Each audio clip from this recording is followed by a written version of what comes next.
1 Corinthians 7th chapter reads as thus. Now concerning the things whereof ye wrote unto me, it is good for a man not to touch a woman. 2 Nevertheless, to avoid fornication, let every man have his own wife, and let every woman have her own husband. 3 Let the husband render unto the wife due benevolence, and likewise also the wife unto the husband. For the wife hath not power of her own body, but the husband, and likewise also the husband hath not power of his own body, but the wife. 5 Defraud ye not one the other, except it be with consent for a time, that ye may give yourselves to fasting and prayer, and come together again, that Satan tempt you not for your incontinency. 6 But I speak this by permission, and not of commandment. 7 For I would that all men were even as I myself. But every man hath his proper gift of God, one after this manner, and another after that. 8 I say therefore to the unmarried and widows, it is good for them if they abide even as I. 9 But if they cannot contain, let them marry, for it is better to marry than to burn. 10 And unto the married I command, yet not I, but the Lord, let not the wife depart from her husband. 11 But, and if she depart, let her remain unmarried or be reconciled to her husband, and let not the husband put away his wife. 12 But to the rest speak I, not the Lord. If any brother hath a wife that believeth not, and she be pleased to dwell with him, let him not put her away.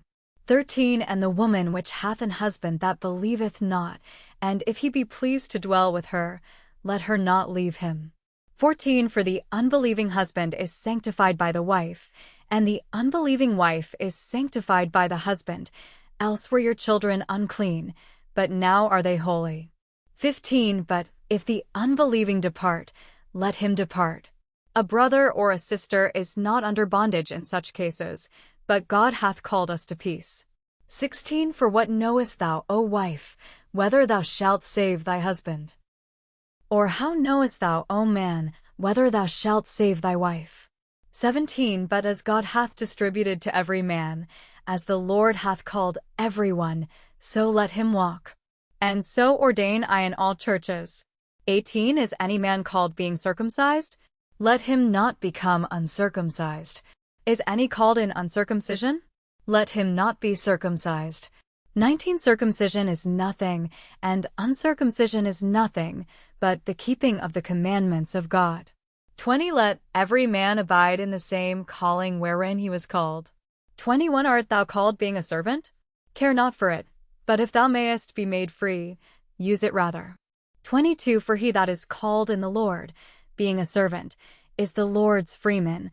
Likewise also he that is called, being free, is Christ's servant. 23 Ye are bought with a price, be not ye the servants of men.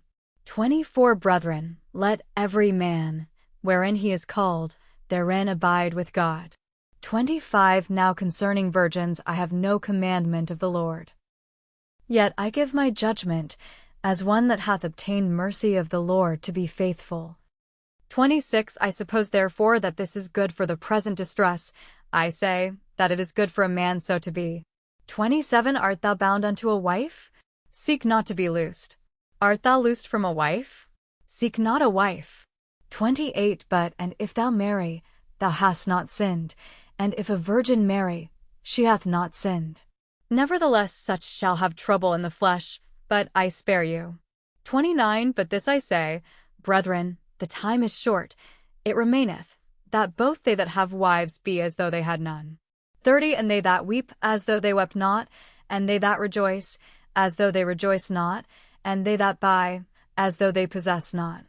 31 And they that use this world, as not abusing it, for the fashion of this world passeth away.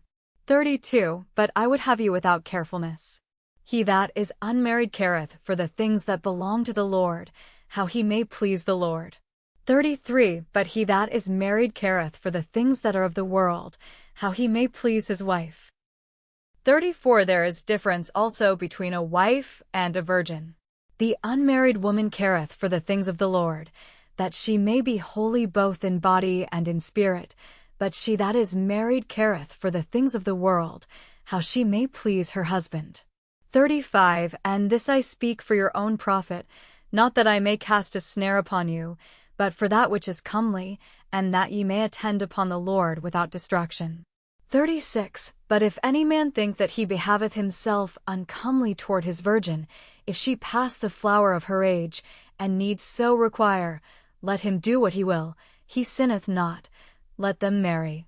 37. Nevertheless he that standeth steadfast in his heart, having no necessity, but hath power over his own will, and hath so decreed in his heart that he will keep his virgin, doeth well. 38. So then he that giveth her in marriage doeth well, but he that giveth her not in marriage doeth better. 39. The wife is bound by the law as long as her husband liveth. But if her husband be dead, she is at liberty to be married to whom she will, only in the Lord.